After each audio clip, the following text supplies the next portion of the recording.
Hello everyone and welcome to episode 61 of Podcast vs Enemies, a Destiny Massive Breakdown show. My name is Court, and today I'm joined as usual by my Warlock and Titan lads, Impetus and Saint. This week we have another batch of recommended builds and weapons for this week's GM, and we're breaking down two weapons, one returning and one brand new, for this year's Guardian games. Before we kick things off, we have some lovely people to thank first. Hello, everyone. Yes, we do have a few folks to thank. I want to give a special shout out to Varellin Gage, who shouted us out over Twitter, says that they never miss an episode. Thank you so much. That warms our heart to hear you say that. And I, of course, want to give a shout out to our sponsors over on Patreon. These folks go above and beyond to show their support for us, and that means the world. So thank you to A Modern Viking, Askian Monk, Binary Wolf, Blackhammer Tech, Bryce Aroni, Deacon, Moonlight, Shazzle, Sylv, This Moment, and Zinso Cal. As a reminder, you can send us all kinds of feedback directly to any of our socials or via the Destiny Massive Breakdowns Discord server. All kinds of feedback help with the trajectory of the podcast and how we present and break down builds, activities, and much more in the PvE sandbox for all kinds of Destiny players. So do not hesitate to reach out if you've got any questions or ideas. We are all happy to talk Destiny. We use Chartable to aggregate these podcast reviews, and it may take some time for non-US listeners' reviews to appear. Alternatively, you can send your review to any of our socials directly. We also want to extend a special thanks and appreciation to everyone that supports PvE, whether that is downloading and listening to the show, discussing it in the Discord server, or supporting us via Patreon. And speaking of Patreon, if you'd like to support the show, please visit DestinyMassiveBreakdowns.com and click on the link to Patreon. You'll get access to a members-only channel in Discord, behind-the-scenes info, input on the future of the show, and access to the legendary annual merch drop. Please also check out our sibling podcasts. That's Destiny Massive Breakdowns, which dives into the nitty-gritty PvP sandbox with Illphysics and Lego LaFash, and Beneath Twin Suns, the Star Wars podcast that explains it all with Mercules and Kit Kutcha. Saint, how are you doing? What are we talking about today? I am doing well. It's gonna be interesting talking about an old GM. It's kind of a new GM today. We're going to kick things off with some highlights from the April 27th TWAB, and then we're going to talk about the arms dealer, some recommended builds, weapons and tips and things like that, kind of how that's changed since the last time you have probably farmed that as a GM, and how you may or may not want to be farming it this season. We're also going to talk a little bit about Guardian Games 2023's weapons that are available coming up. This is a little bit of a spoiler of some stuff that's been out on light.gg that we're going to use to break these weapons down. So, there's a little early warning if you don't want to know the perks in the scout rifle, kind of jump out our weapon reviews. But I hardly think that that's much of a spoiler at this point. Before we get into that, let's get into our last week in Destiny. I'll kick us off here and just say that after grinding super hard to go do all the requirements for rank 11 and some raid challenges and stuff like that, I've just been kind of doing not a ton in Destiny, right? Some raids with buds this week, maybe one master, and then just some normal raids. I've also been working on my own game. I've gone through a bunch of Unity and C# lessons over the past few months, and I've been working on what is essentially Galaga clone. If you are old enough to remember what an arcade cabinet is, that is a space kind of shooter from that. But kind of getting a weapon firing and some things like that in the game has been super encouraging and kind of reignited my passion to keep learning C# because C# hard, I think is the best way to put that. Video game code hard, and sometimes you think that you have everything figured out just perfectly, and then you hit the space bar and the laser just completely shoots out the side of your ship, and you're like, well, the fire function is working at least, so we can start with that. But it's been a lot of fun. Impetus, how about you, man? What have you been up to? I have done the first encounter challenge on Master Root of Nightmares again for a different adept weapon. Got very close to a roll that I probably would have kept and upgraded, but not quite. And nothing else. Logged on to get the new Eververse goodies because there were a lot of them this week, and then I kind of logged off after doing the raid and just been taking it nice and easy here.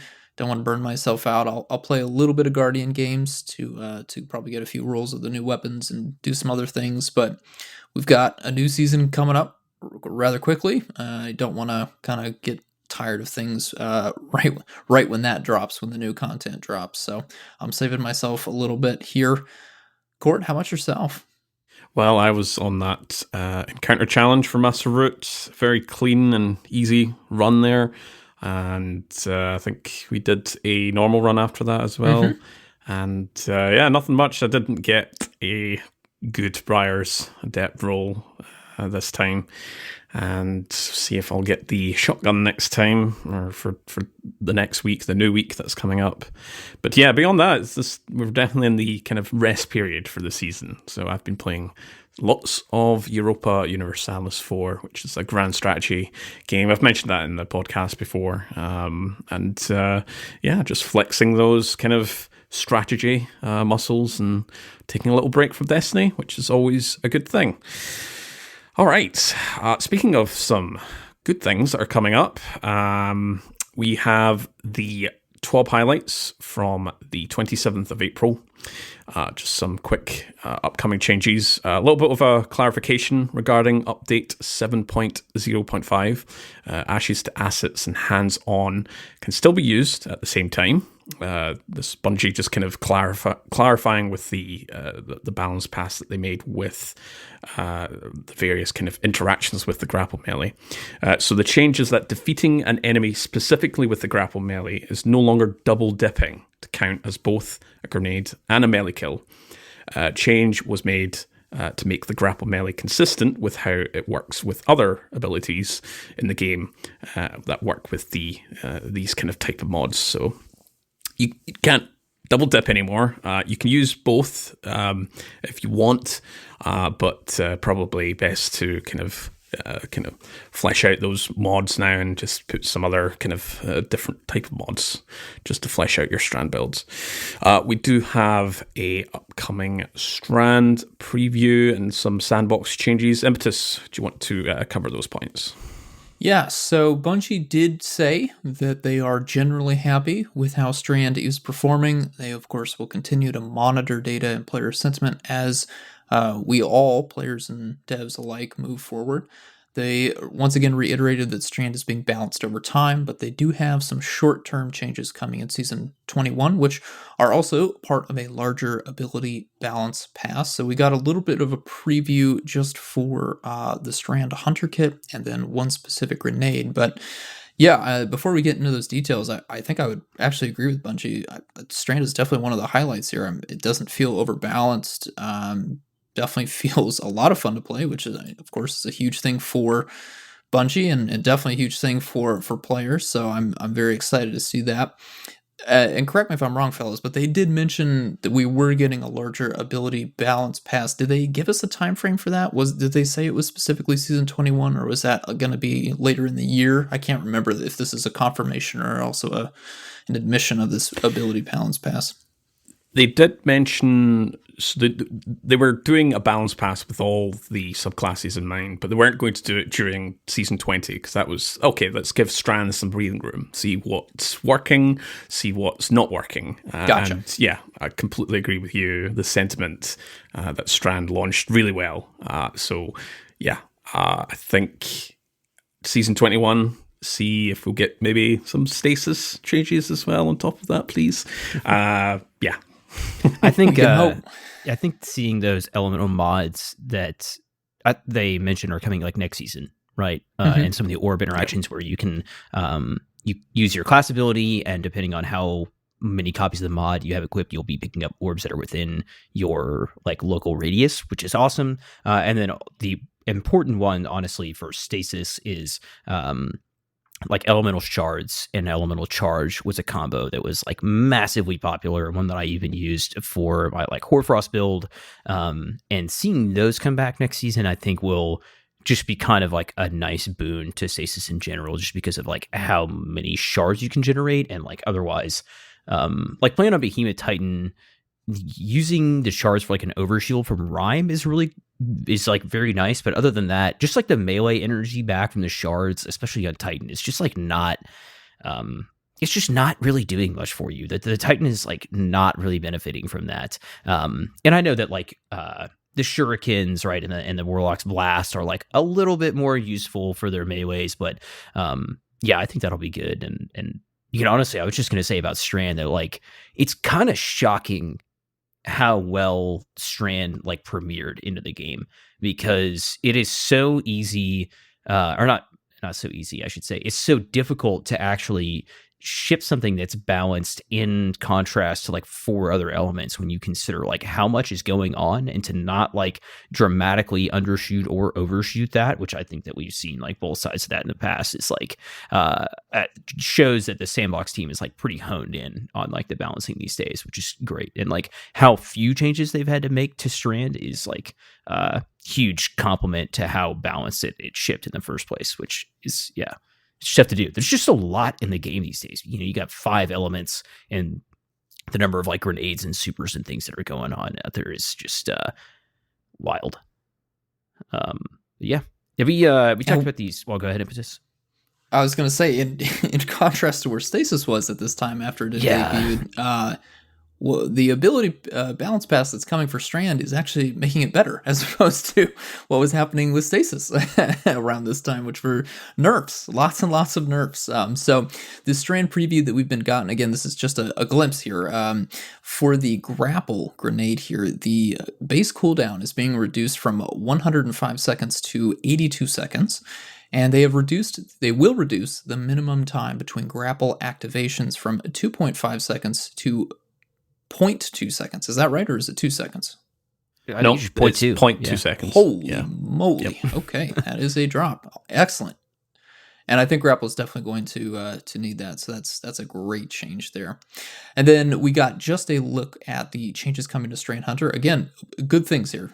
So increased damage versus PvE combatants by 55%. Increased projectile travel range before beginning to return to players by 30%. That is for the melee specifically. They have also slightly reduced the speed of the dart as it returns to the player to make catching it easier, which will be very nice. And they have increased the energy gain for catching the dart based on the number of enemies hit. That'll be very fun there.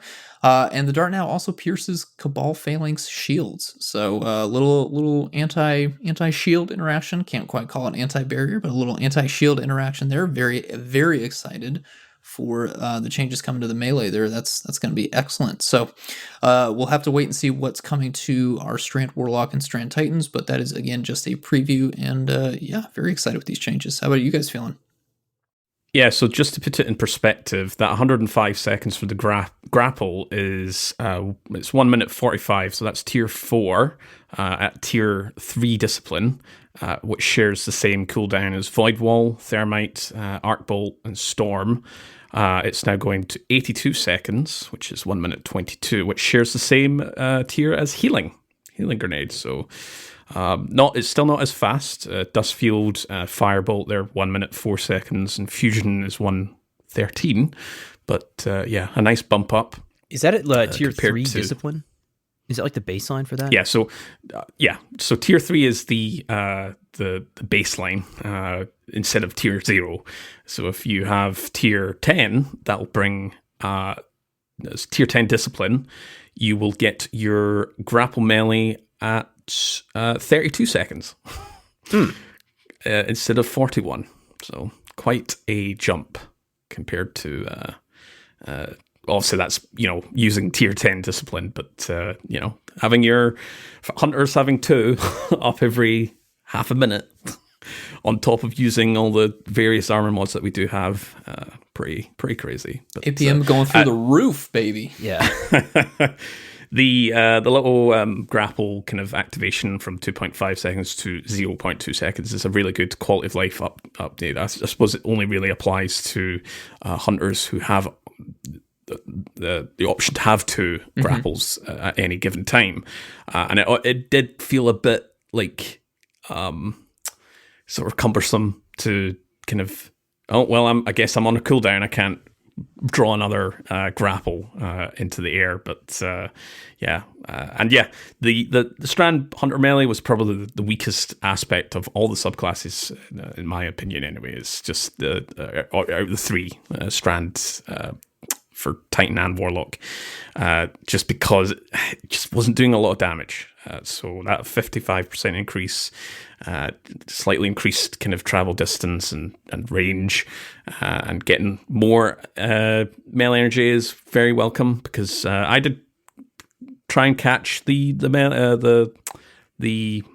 threaded spike, and it would give me like 2 pixels worth, and it was just like, well, I'm never going to capture this ever again. Yeah, but you look so cool, you know? It does look cool. It's a nice little animation, but I'm looking forward to trying out these changes, but What about you guys?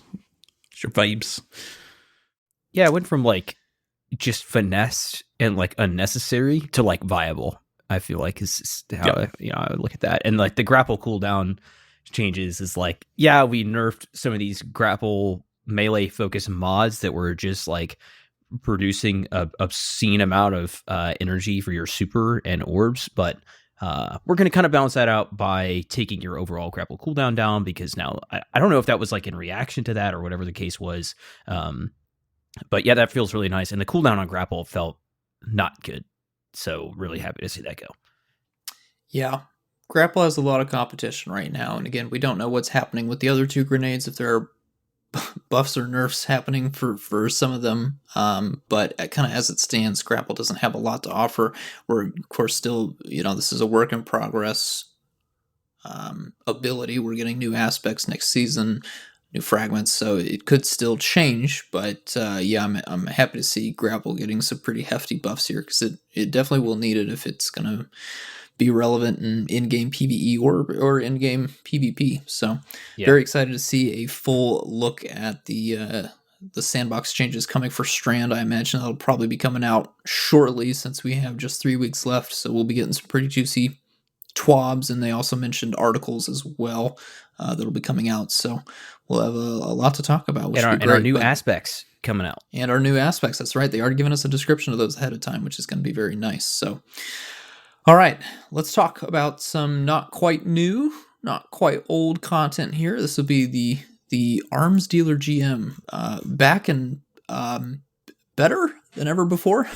Let's find out. So this has a solar threat, probably something you were very familiar with if you did this GM previously. Our surges for the week that this will debut as a GM going to be Void and Strand, but if you do it on a later week, it may happen to be a Solar and Strand surge, so just be aware of that. Double check the week that you are attempting this.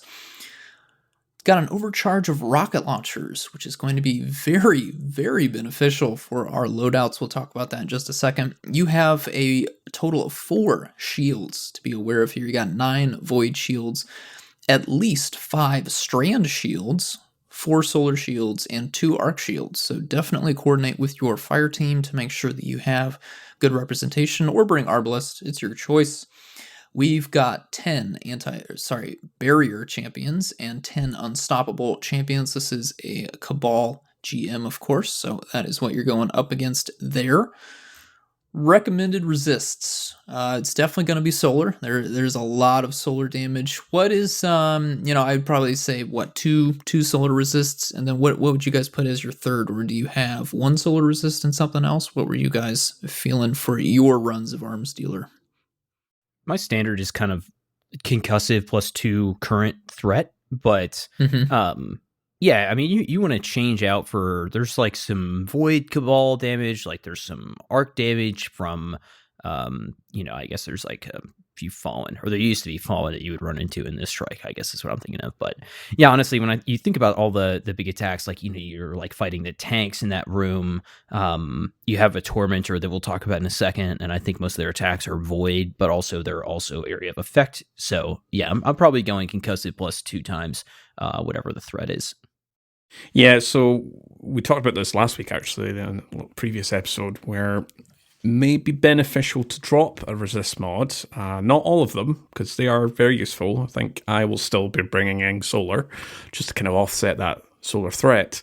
But as it is rocket launcher overcharge, I think this is the big benefit to rock 1 or 2 reserve mods, depending on your specific rocket. We'll talk about rockets in a few moments here, just what kind of we're recommending. But I'm with Saint as well, where it's kind of your bog standard of 2 elemental resists plus a concussive, or even 2 plus a sniper. Mm-hmm. But I have been dropping them, as I've mentioned before, just because I can offset that with Void Overshield, or one of my recommended classes that I'll talk about later is Stasis, which has got the Stasis Overshield. So recommended weapons, what are we feeling here? I'll kick us off here with some primaries. Outbreak Perfected is still up there. This is the season to use it with the Anti-Barrier Pulse. We do have Wish Ender, which is really rocking it out, to be honest. I think Wish Ender is really very effective against the Threshers and the turrets. And we have Collective Obligation, which I haven't used as much this time, because it is the season of the volatility, and I can get that pretty easy without the need for Collective Obligation, but I'll probably be rocking that next season. We've also got Revision 0. You guys use Revision much this season after the 2 buffs it received? I haven't. I have the past week or so, and I mean, it just... You can't even trigger 4 times a charm because on like the double shot, because things just die in 1 crit sometimes, which is really funny. But I think that especially in like using it in low tier content, it just couldn't even activate its perks because everything was just dying so quickly. But using it in kind of a little bit of a negative level delta there, I think this thing just like super really shines through. And if you're able to kill, you get 2 to 4 crits on an ad, you're getting a couple bullets back, you go to your next target, a couple hits there. It feels great. It's I don't know if I like it better than Outbreak Perfected. That's a really tough competition, but it's definitely it feels so much better. The buffs are just immediately noticeable, especially on that aggressive 2 burst there. Yeah, you do have that 3 kind of competition between Outbreak, Wish Ender, and Revision 0, especially this season, even though Revision 0 already has intrinsic anti-barrier. But those 3 are like competing it. And if you match with your Surge, as you remember, if your subclass is matching with that particular weak Surge, so it would be Void or it could be Solar, you're getting that 25% increase as well to all 3 of those as well. So really strong competitors with each other. Kind of knocked Arbalest off its pedestal a little bit, I would say. In terms of legendaries, if you're rocking an exotic elsewhere, we have Pulse Rifles, obviously, with the anti-barrier. We've got Veil's X, we've got Grid Skipper, and we've got Ogma. And then Scout Rifles, which are for the Unstoppables. You've got Vouchsafe, you've got Hung Jury, Doom of Kelchus, and Aisha's Embrace. So some really great combos. We've kind of spoke about them in previous episodes. Some really big hitters there, like Doom, and Veil's X is a really kind of bog standard, but solid role, kind of fixed role from last season. I'm going to pass you over to Saint, who's going to talk about the specials, because I see one particular, which is listed at the top of our script. So this is something I've had a lot of fun with, and I've thrown this out there, especially when running, like, I think it was Proving Grounds and then also Lake of Shadows, because they had a good chunk of Unstop and they're pretty close up. But Conditional Finality, man, and it's a shotgun, and we are in a GM, and that is like historically just a horrid idea, right? But if you're playing a really defensive build, if you can get up close, which I will say is probably much easier in some of the other, like Heist Battleground Mars, Proving Grounds, and Lake of Shadows, you have a lot of really up close fights. This one's going to be a little bit more, I just feel like, drawn out and distances and stuff like that. It's not quite as good, but it's a lot of fun to use. And I don't know, if you are somebody that is running a lot of GMs and you're looking to spice it up, throw a shotgun in that kinetic slot and have some fun. Also just like classic Arbalest, but another one that is like surprisingly kind of bubbled up here is the Forerunner. We have anti-barrier sidearm, and this like came to mind because sidearms just got that big buff in PvE, and started using Forerunner as the anti-barrier weapon because its damage is pretty good. It has a really high ammo capacity. Ammo economy is really good for running like double specials, and it hits like pretty hard, and it's got a lot of range. So if you have been running a lot of Arbalest, or you just been running the same loadout, like, throw Forerunner in there and pull anti-barrier sidearm from your artifact. I think it's like surprisingly how effective this is. Court, I know you said you had somebody in your team running it for like the Planets Challenge on Master the other day against those barriers, and I went and tested it out for that, and I feel like it's like quite effective, and really easy to fit it into a double special loadout, which would lead me into my legendary section here. You got Harsh Language, Deafening Whisper, Absolute Damage Dealers. Ecliptic Distaff is very good, and its perk set is just great right out of the box. Hall of Denial is very easy to run double special because that has Lead from Gold, and then also you've got Wilder Flight, the GL, which is going to be buffed no matter what you're running because of the Origin Hones, so you have that selected. Some rocket launchers. I'll start off and just say that just run rockets. Don't there's machine guns are going to be used in like 90% of the content that you're doing, I feel like, this season, but you should just run a rocket launcher, honestly. Gallahorn, and then you kind of also have like Eyes of Tomorrow and Two-Tailed Fox for ammo, are fine. They're definitely fun to use. Two-Tailed Fox is definitely found a place into my inventory this season. Deathbringer, you're getting Void Surge already, and then also Leviathan's Breath if you really don't want to use a rocket launcher. And then we also, like legendary side, Hothead, Bump in the Night, Hesitant Vengeance, and Red Herring are all good options. Court, I feel like I'm gonna just throw it back to you here to talk about the reserves and kind of going back to what you were talking about just a second ago. We touched on last week about how it may be worth your, may behoove you to swap out one of those resists for a reserves mod. Yeah, so this is more kind of for our advanced audience, more so for kind of the approach to GMs. I wouldn't recommend this for those kind of beginners, or if you've done a few GMs in your past, in the past few weeks or seasons. I probably wouldn't recommend this. Just stick to resistance mods till you get a little bit more comfortable, till you get more kind of synergized with your builds like Void and Stasis, which are really good to get, Overshield, and Strand with the Woven Mail. But for those that are looking for a little bit more excitement, if they're changing things a little bit up, then yes, this is the GM to utilize the strategy that we were talking about last week, where you'd rather drop one, not all of them, but just one. If you want to go two, then be my guest, but at least one resist mod and replace it with a reserve mod. Now, Hesitant Vengeance and Red Herring and Bump in the Night are kind of highlighted here. I'll start off with Hesitant Vengeance, where it doesn't roll field prep. It's one of those kind of few rockets that you cannot get field prep on, but can be very ammo efficient. The changes to the reserve mods from the mid-season update allowed it to get up to 10 rockets, which is your maximum. So 2 reserve mods equals 9 rockets, and 3, again, probably wouldn't recommend that, does get you up to 10. So if you can get those 2 reserve mods in, go for it. And if you're running a solar subclass, use those harmonic mods just to kind of lower the cost, so you can kind of offset that with your kind of +4 resilience mod or recovery mod. Red Herring and Bump in the Night are similar here. They do roll field prep, and you, of course, can enhance them. At least currently, Red Herring's the most direct rocket launcher. Bump in the Night isn't as direct to craft if you don't already have it, but next season we do have the deep sight activation. We don't know too much kind of comprehensive information related to that, so I won't go into too much detail now. But Red Herring is another really ammo efficient rocket launcher. You can get up to 10 rockets with only 1 reserve mod, and this applies to any rockets that you can get up to 9 or 10.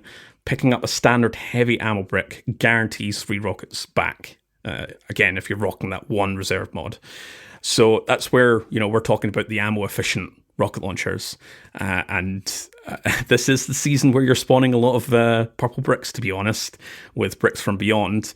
But just take that into consideration. Rocket launchers can be a bit kind of, I'm not using a rocket launcher because it's really dependent on the ammunition that I have.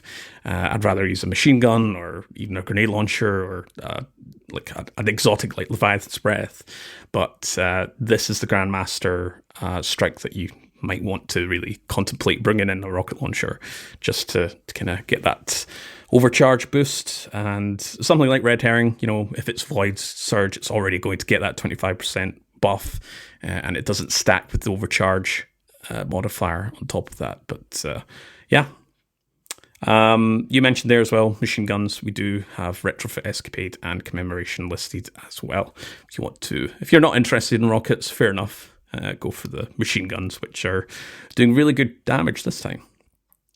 Any other kind of highlights you guys want to point out before we head over to our subclasses? I think the only thing I could give a shout out to would be weapons with Hake Breach armaments, just because you have a lot of different items in here that can proc that. You've got vehicles, multiple different types of vehicles. Turrets specifically are mentioned in that description. So definitely take a look at your vault. See, especially on the primary side, because that's probably where you're going to be using a lot of these types of weapons to destroy things. We don't have a ton of heavy weapons that you should use that have Hake Breach armaments. So definitely just something to keep if you're looking to kind of do a little bit of extra damage for free without any thought. Definitely take advantage of that. So that's the last thing I've got. Yeah, honestly, I would recommend Palmyra B. We don't recommend it because it's a precision rocket launcher, so it's already low damage. It's 21% less damage to Bump in the Night, His Vengeance, Red Herring, Hothead. They're all aggressives or adaptives. But Palmyra B has Hake Breach armaments, and you will be potentially using them. Using the rocket launcher against those vehicles, so you can get, squeeze out those extra damage. If you've got one lying about, go for it. It does get the overcharge buff, regardless of it being a stasis weapon. But that is a good one to highlight there, Impetus. Saint, you got anything else? Yeah, I was just going to say that this strike is like, it's longer than it used to be, and we'll get into that in just a second. But especially if you have, like, if you're using something like Bricks from Beyond and Heavy Ammo Scout, that's good, and that will keep your heavy ammo economy going like pretty well. And especially if you have a teammate that is on Aeon Gauntlets, you got to be liberal with your heavy ammo. And if you go and watch any sort of speed run or anything like that, you'll notice that they are slanging out rockets left and right, and you're kind of using your rockets against champions and against things like that to be taking these enemies down quicker, and that also requires you to like trust your teammates, right?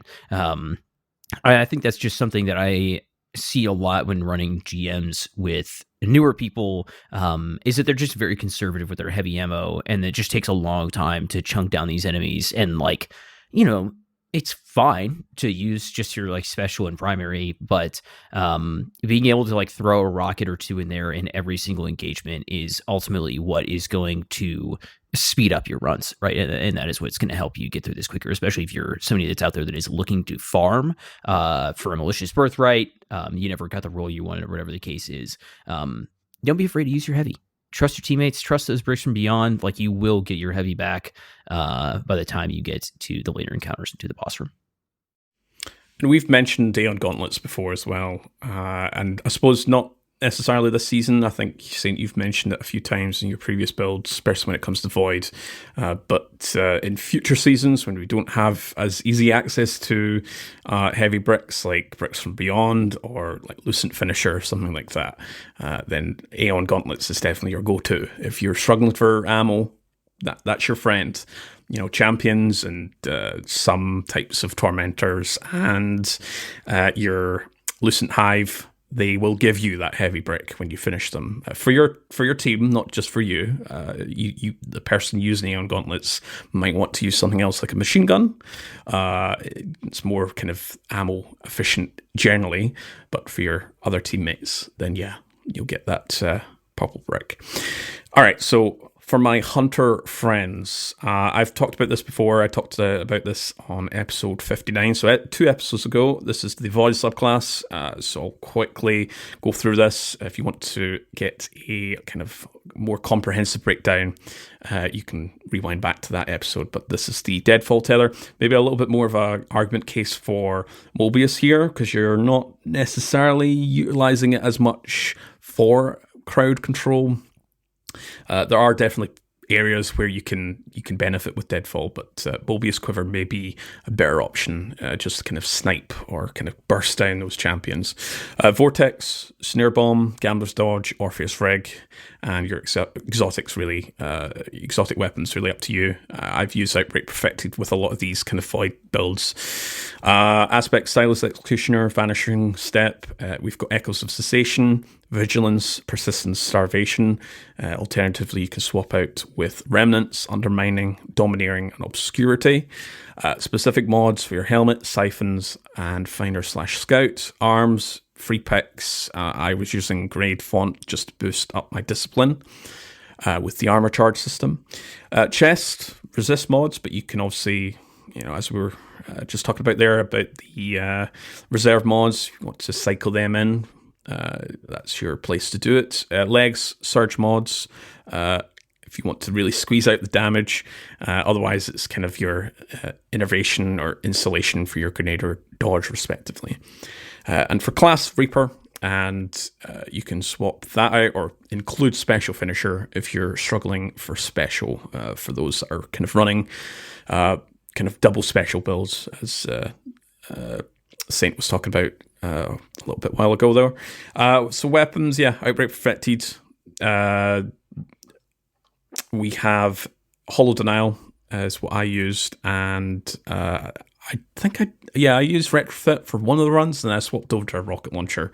So I think it was Red Herring I was using, just to really squeeze out that ammo efficiency and the damage. So yeah, I've talked about this before. I won't go into too much detail. The one that I do want to go into a little bit more detail this week, these 2 builds are up on the Discord, the builds thread, over at Destiny Massive Breakdown's Discord server. I go in a lot more detail there, so this is kind of more of a semi-abridged version for the podcast. So I talked about, last week I was saying I would talk about a Stasis build. Stasis isn't a featured surge this season, maybe some season this year, but it's still a really great kind of crowd control and ad kind of controlling the ads and the spawns, and a great source for damage resistance and health pickups, which is what I'm going for. So for Stasis Hunters, Silence and Squall, we've got Dust Field Grenade, we've got the Shuriken Melee, and the Gambler's Dodge. For exotic armor, we have Renewal Grasps, and for weapon, we've got Agar's Scepter. Aspects, we've got Touch Winter, which is your wider slow field, plus it creates a crystal in the middle, enhanced by Renewal Grasps to be even wider, plus a larger crystal, plus you get the 25% DR inside the dust field, plus enemies deal reduced damage of 50%, plus it does your taxes, it does... it's wow, a lot of things happening. Yeah, Renewal Grasp paired with Touch Winter, it is like 10 bullet point list of things it does for you. Closing that out with Grim Harvest to get that 5 fragments, which I have chains, plus 10 recovery. You get that 40% DR when you're near a frozen target or a friendly crystal. Conduction, which is plus 10 resilience, and intellect. Shards up to 15 meters from you track towards you. Good to combine next season when we get the new armor charge mods. We've got Hedrons, which is minus 10 strength. That's plus 60 mobility, resilience, and recovery. Plus 30 stability. Plus 15 aim assist. And plus 20 airborne effectiveness for 11 seconds. And that keeps refreshing. As long as you keep freezing, and you'll get that amazing stat buff. It's massive, that Whisper of Hedron's nuts. We've got Whisper of Rhyme here, which is when you pick up shards, you get a health bump. Small shards, which are 12 HP, and large, which is 35. If you're already at full health, you instead gain a Stasis Overshield, which is 100 HP, or up to 100 HP, and it lasts for 10 seconds. Additional shards refreshes this duration, and it heals it. And again, I think it's roughly 50% DR. We're not 100% sure. That's the same as Void Overshield. So a lot of DR sources here.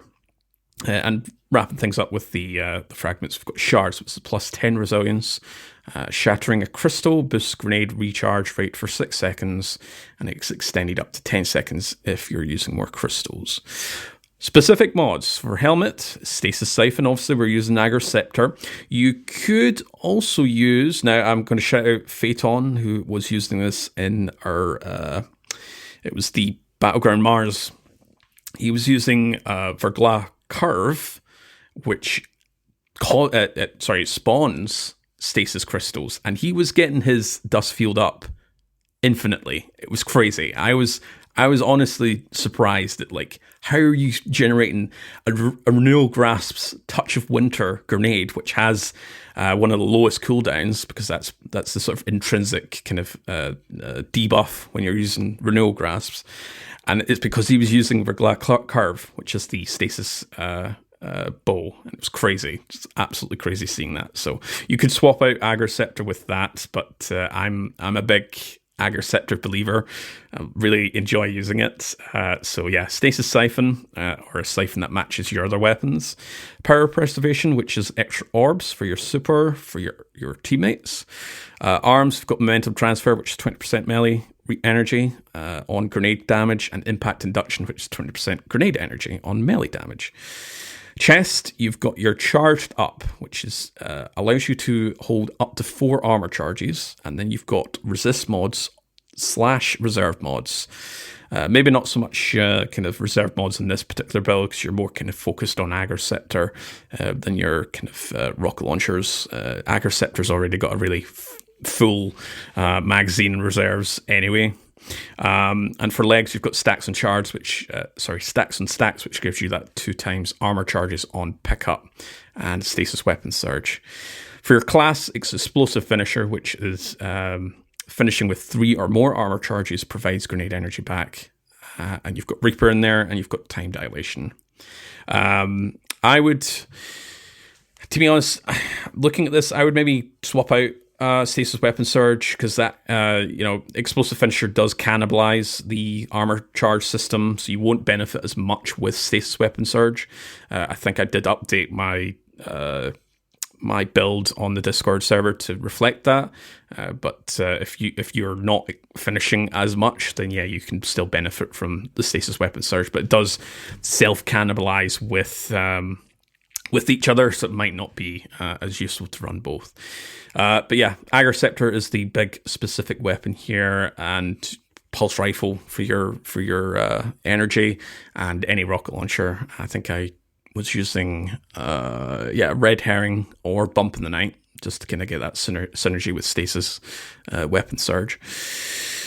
So yeah, this is a kind of a little bit of a change from Stasis build that I've talked about during the Year of the Witch Queen. It's still one of my favourite builds, and while Stasis has somewhat been left behind, it isn't really the hotness this season due to the surges. It can still be absolutely S tier for crowd control and team support. Those DRs really kick in once you start stacking them up, especially when you've got Threshers and ship turrets shooting at you. It's very frustrating to deal with. So the primary loop here, be aggressive with your playstyle. Remember, you have stacks of DR. Throw a dust field, collapse into that dust field, and use it as cover. Freezing targets will net you that fantastic Hedron's buff. Agar Scepter is obviously a machine for orb and freeze generation. Finish any combatants while you have 3 armor charges to get your grenade back. If not, to 95% grenade energy, and then gather any stasis shards to get that kind of health top up, plus the Stasis Overshield. And then next season we'll have the armor charge with the new Elemental Charges mod. Phew, lots of fun with both of these builds. Like I said, they're on the Discord server if you want various links to kind of put that in your dim loadout system, some images in there, and a more comprehensive breakdown on how the loops kind of feed into each other. And yeah, that is my 2 for the Hunters. Saint is going to give you some for the Titans. Yeah, no shock here. We're going Void or we're going Strand, and that's that's pretty much been the theme, right? There's a potential to go Solar. Again, this is kind of thing where I've tried out some Solar builds going through Masters or Grandmaster versions of these. And being able to trigger those ignitions, you toss out a fireball grenade is really nice. But at the end of the day, I'm probably going with one of these 2 classes, just depending on the team composition or whatever that is. The Void build that I'll mention up first is the one that is really focused on capitalizing on offensive Bulwark and kind of second to that, capitalizing on Devour as well. This is something I talked about in depth on episode 59, and I'll recap that again here. For the super, you have Bubble as like the classic. Honestly, you can use Banner Shield here. There's quite a few scenarios in which your teammates can capitalize that and use Banner Shield. You're going to be generating a lot of orbs.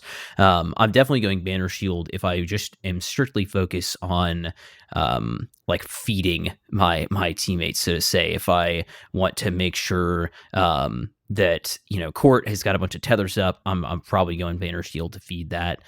The key other parts of the build here are Vortex, Shield Throw to get your Overshield up, Barricade, Towering Barricade, I like, especially for the cover here in the GM when I'm trying to hide from some turrets or stuff like that.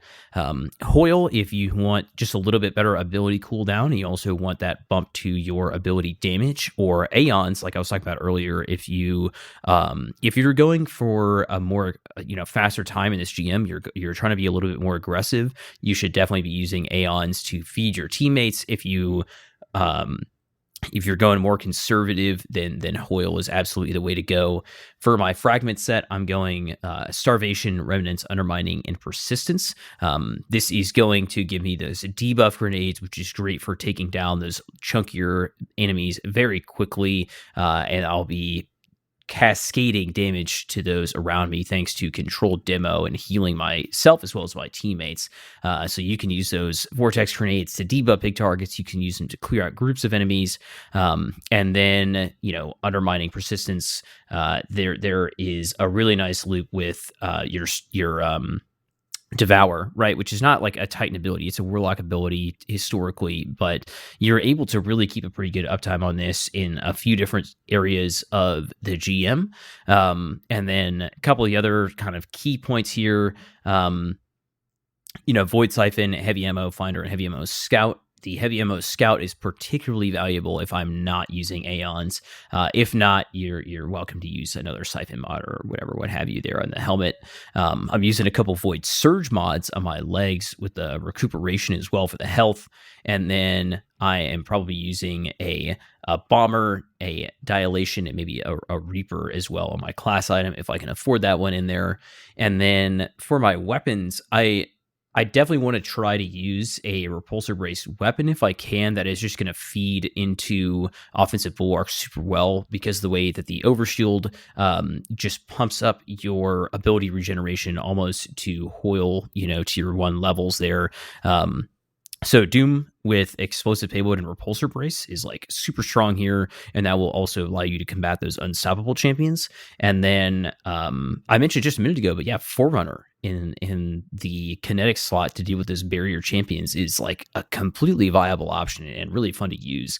If you don't want to go that way, you're not concerned about using or stunning both champ types. You could swap out your Forerunner for one of those other anti-barrier primaries like Outbreak.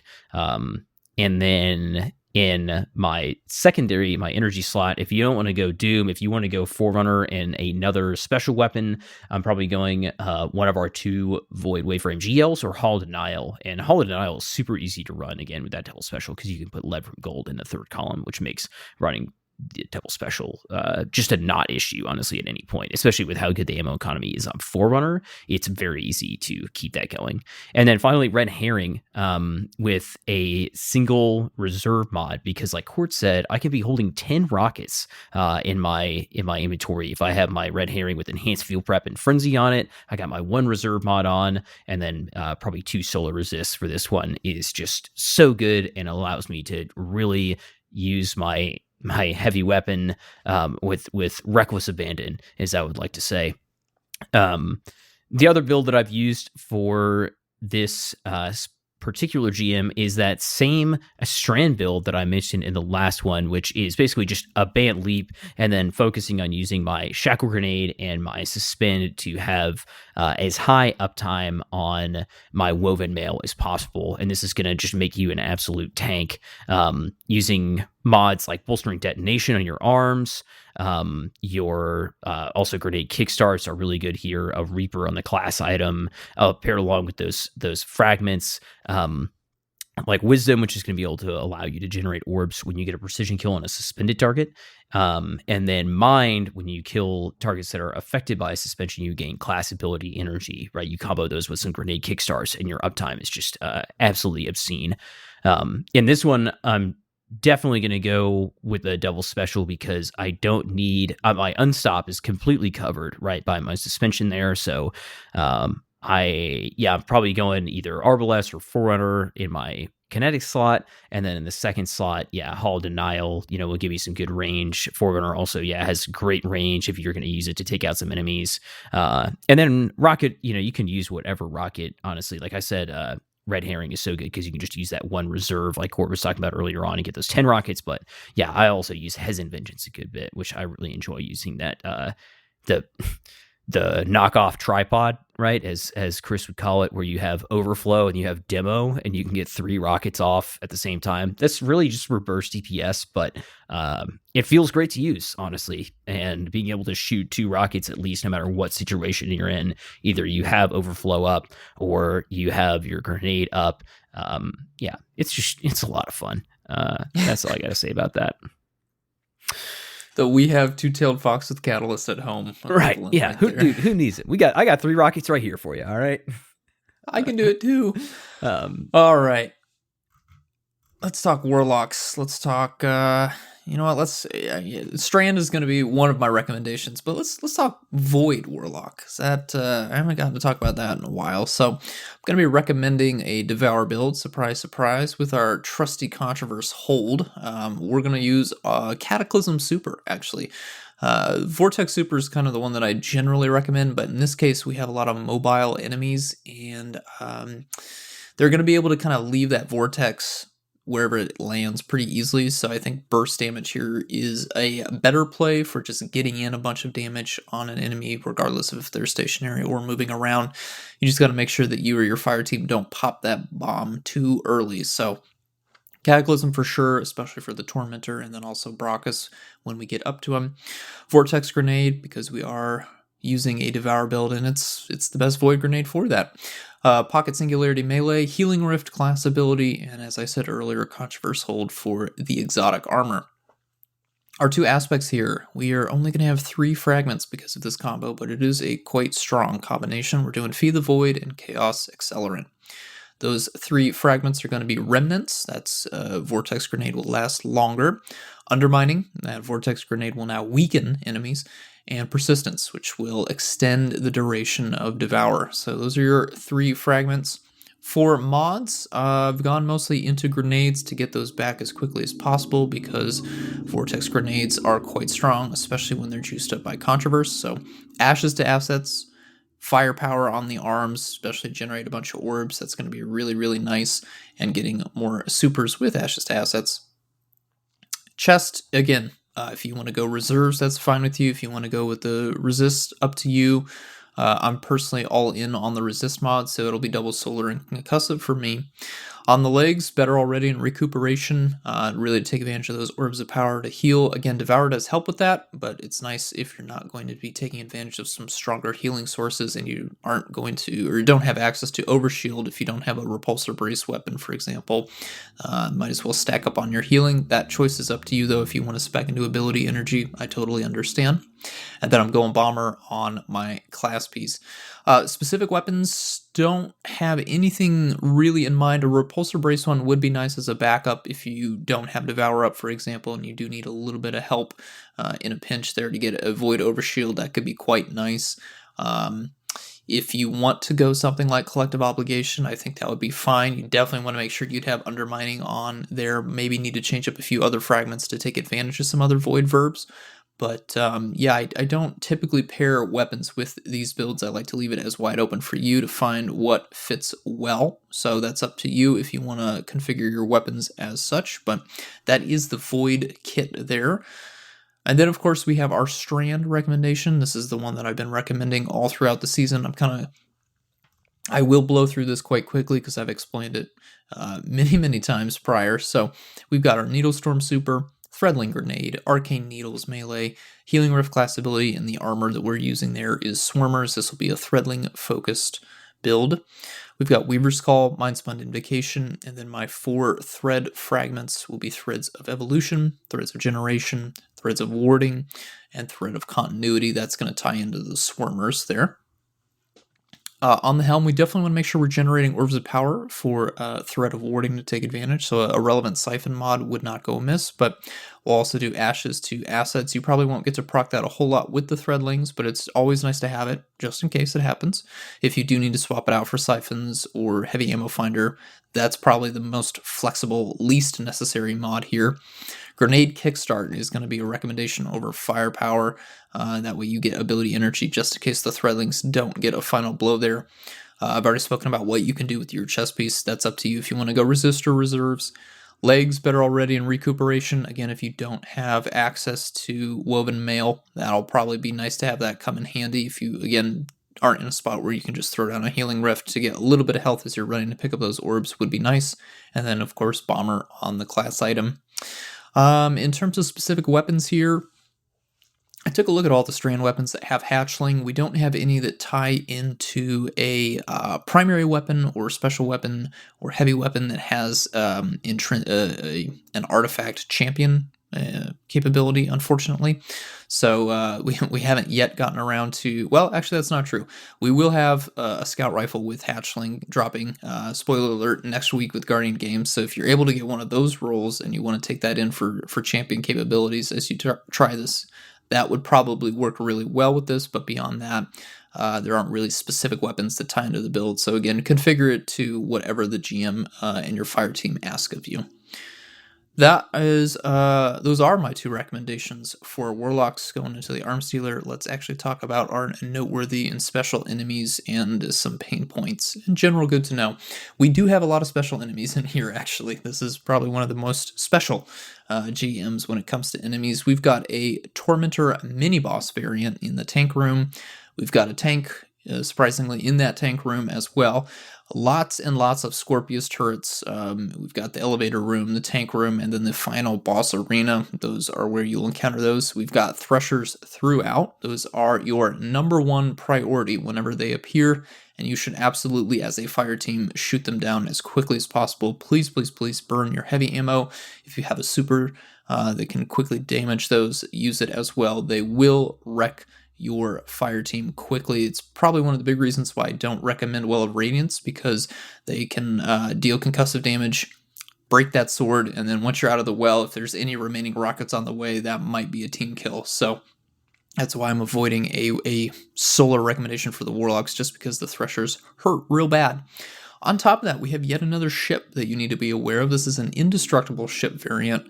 and it has a turret that can be destroyed. Again, that turret needs to be priority number 1 when it appears, and you should absolutely blow heavy ammo on shooting it. It has a lot of health, as Court and I were finding out when we were going through this. It is a beefy little turret, and it is quite lethal. So this is a much larger, typically it's a gray ship that will kind of land and just hover in the area. There's a few of them throughout the GM. Just be aware of that. It's a very large turret on the front that you can shoot. It takes a lot of primary ammo, so please use your special weapons, your heavy weapons. If you've got a grenade like a vortex grenade that you could throw up there, absolutely take advantage of that, because it will take quite a bit of damage to pop it off there, and then the ship will just kind of hover around but won't be able to harm you after that point. On top of our noteworthy and special enemies, we do have some noteworthy and special allies, which is quite rare. You will be joined periodically by Keitel's Imperial Cabal. They will fight alongside you. You'll also have some areas and encounters where you need to rescue some of the Imperial Cabal that will be in these cages, and you need to free them. They're meant to be allies. They can be a bit of a hindrance. They're quite large. If you are trying to aim down sights at specific enemies, you might find yourself blocked by a giant scion. This is probably most noticeable in the boss arena, where it's quite tight, and there are a lot of these very large enemies. So don't get spooked by them. They're all dressed in blue. They are friendly, and just you're going to have to position yourself around them. Unfortunately, the AI is a little lacking, but they are there, and they do shoot and not deal a lot of damage at all. But they mean well, They mean well. Yeah, they're trying. Big trying energy here from Keitel's Imperial Cabal. Regardless of the big focus here that we want to highlight, the Threshers, the ship turrets, and Scorpius turret spawns, those are the things that more often than not will be the team wipes, more than probably Brachiosaurus the boss or champions, or even the Tormentor. I mean, they're brutal, so be aware of them. Absolutely call them out when they show up. Call out their location if you need to be a little bit more specific, especially with Scorpius turrets and then Threshers, because those can move around, or there could be a lot of them. So be aware of those. If a fire team member goes down in the line of sight of a turret or a Thresher, please, if you are the one that has gone down, call out, don't come get me until those threats are cleared, because that will be another wasted Guardian trying to come and get that res. Again, they just fire really fast, and they hit hard because it's a Grandmaster. So those are your things to be aware of. Now let's talk about the activity itself. Saint, you want to start us off here with kind of the intro area, what to expect in here? Yeah, so right as you come in, you'll rescue one of these scions that we've been talking about, and it, kind of starting off there, which is like update for the previous one. What is not updated from the previous version is you're going to have a Thresher there, like right off the bat, that's coming into the landing pad. Like we've been talking about, you need to just burn this thing down from cover immediately. The Thresher, there will also be another Thresher whenever you deposit the fuel cell that you take from the initial kind of space there. After you take down the Thresher, you clear your champions, you get the fuel cell, you carry it over, and this will also release another friendly Cabal Scion. This will kind of also lead to a lot of ad spawning after you get the Scion out and you deposit that fuel cell. Like Thresher comes in, you're going to have a lot of ad spawning in there, kind of coming down that ramp. Some champions, as well as a few of those strand shields that we've been seeing kind of throughout the campaign and stuff like that.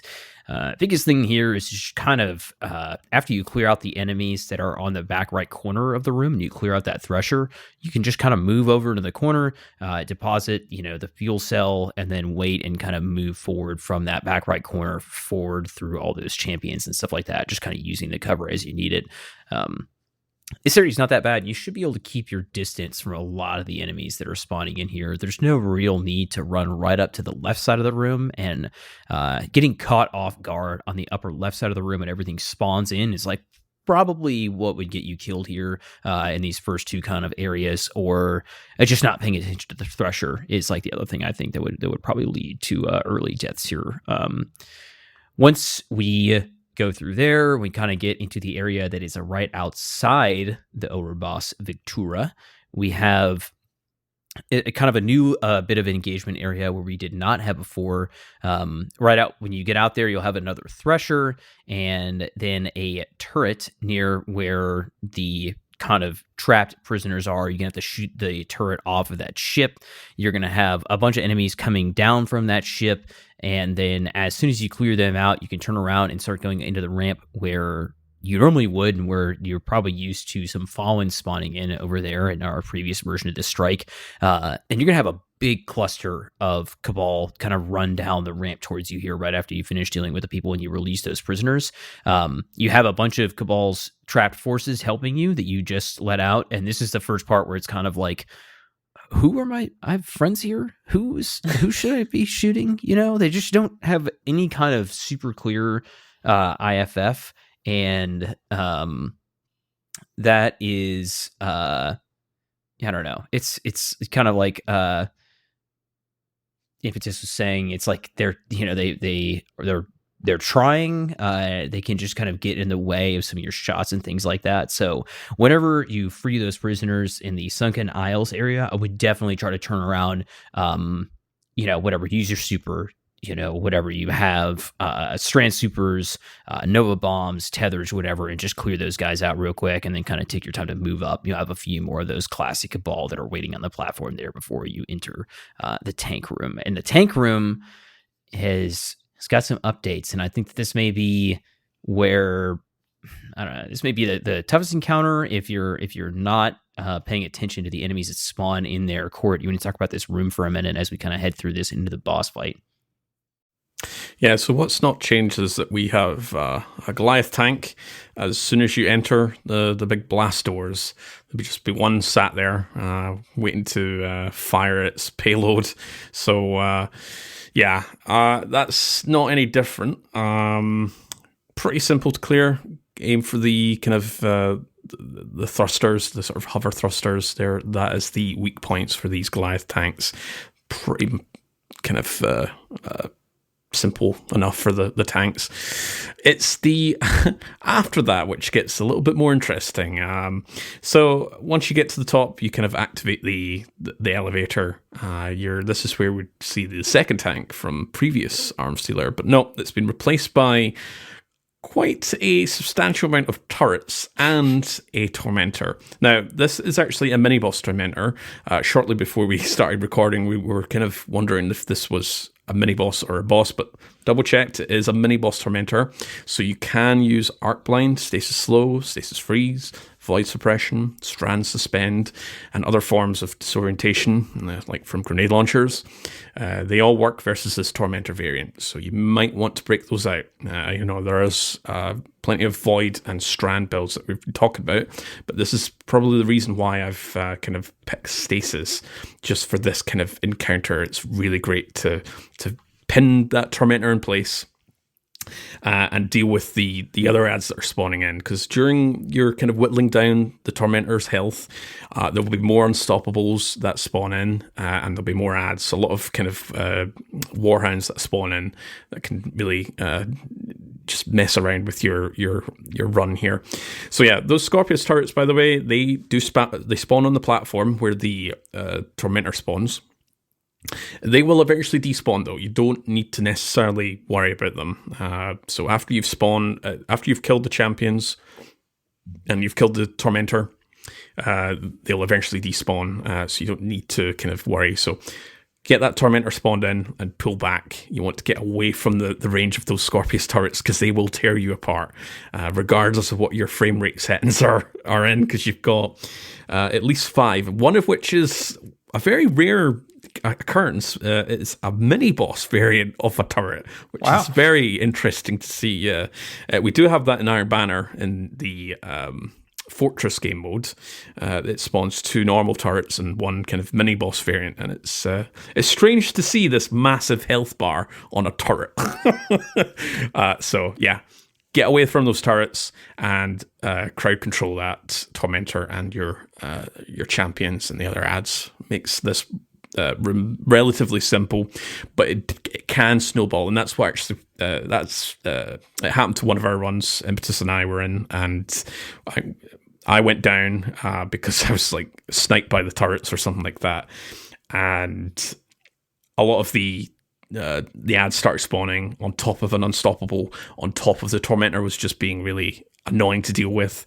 And we didn't have any kind of crowd control options to deal with it. We didn't have stasis, no void suppression. I think we did have strands, and it was me that was on strand.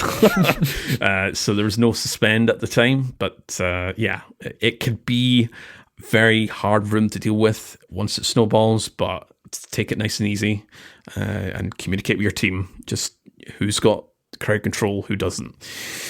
Once you've done that, we get to kind of a normal occurrence. That's the sort of elevator room. That's pre-boss fight. It's the same as before. The boss spawns several Scorpius turrets as he retreats away, and you've got a bunch of unstoppables and barrier champions to deal with.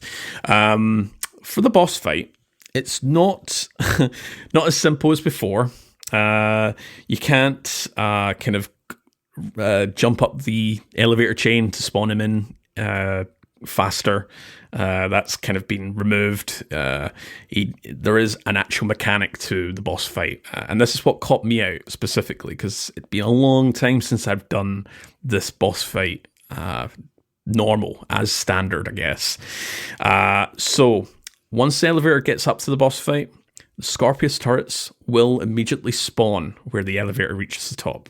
You want to 180, so if you're facing towards the boss, 180 and go all the way round to sort of towards the runway, and there's a little kind of area before you go out of bounds that you can use as cover, so you can range these turrets, because again, the turrets can be absolutely painful to deal with. You cannot stand out in the open while these things are firing at you, and there's 2, 4, 8 turrets to deal with, so they will be firing you down.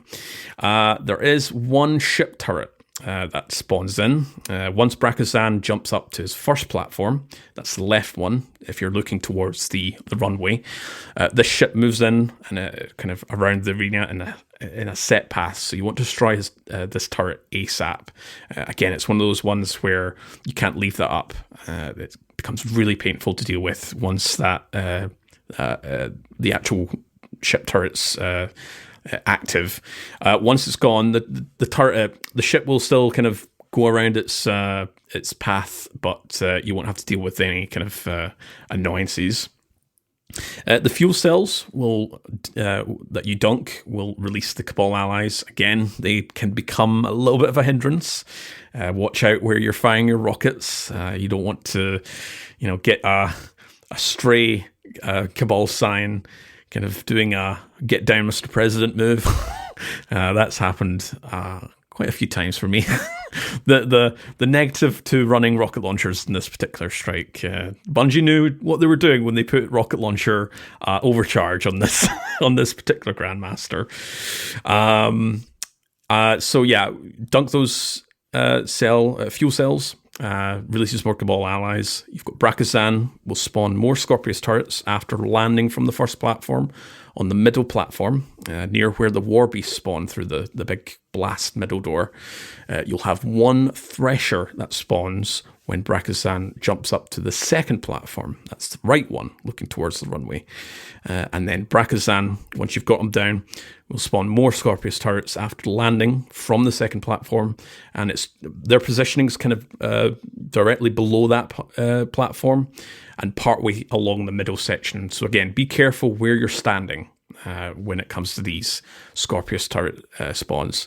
One of my runs, I was standing on that left side, thinking it was quite safe to do so. Once the platforms came back down, I got completely annihilated once those turrets came in. I tried to go invis, but as soon as the animation happens, you've got that kind of split second before you actually go invis, and the turrets won't be able to pick you up. But no, I was turreted off the face of the planet.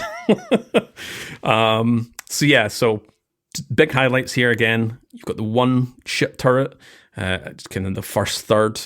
You've got Scorpius turrets that spawn in at immediately at the spawn, the boss fight spawn, halfway through, and then at the end, you've got one Thresher that spawns 2/3 of the way through as well. So take that into consideration. So what time are we thinking to expect to complete this. I looked back on Nightfall Report, and it was 43 minutes, I think it was. Or the first clear that I did. Repeat clear is what we're thinking, 25, 30 minutes-ish. Yeah, I think 20-ish minutes is good, which is a far cry from the 10-minute runs that people were getting used to back in the day. Right now, it's 21 minutes. It's like cooking, which is it's kind of ironic. Or just upending expectations. I would say if you're sub 30, you're doing well, because again, the Tormentor room and then the boss room with the turrets and the ships is just so it's a surprise mechanic. Like, am I about to get obliterated? Let's find out. You can be as prepared as you want, but things can go horribly wrong in just the blink of an eye. So if you're really optimizing, though, I think 25 minutes would be pretty ideal to kind of, let's try and get under that or right around that mark. I do want to say during the boss fight, I think it's after the dunking of the second tower, that's when the friendly Cabal show up. Is that right? Because they're not there for the first 2/3. Am I wrong about that? I think maybe there's like a few, and then you get a lot of them, kind of a thing. Oh, is that what it is? Yeah. The final third of Brachiosaur's health is just a cluster truck of giant Cabal running around the battlefield, and also a bunch of Scorpius turrets. So who knows who's an enemy, who's a friend? Just start firing rockets into the crowd of enemies. If you see damage numbers, you're doing something right. It's really all I can say. What do you guys think is the most taxing arena or encounter? Is it boss fight? Is it Tormentor, tank room? What are we feeling here? Once you start to get that kind of cycle with the Tormentor room, then it can be pretty easy to kind of overcome.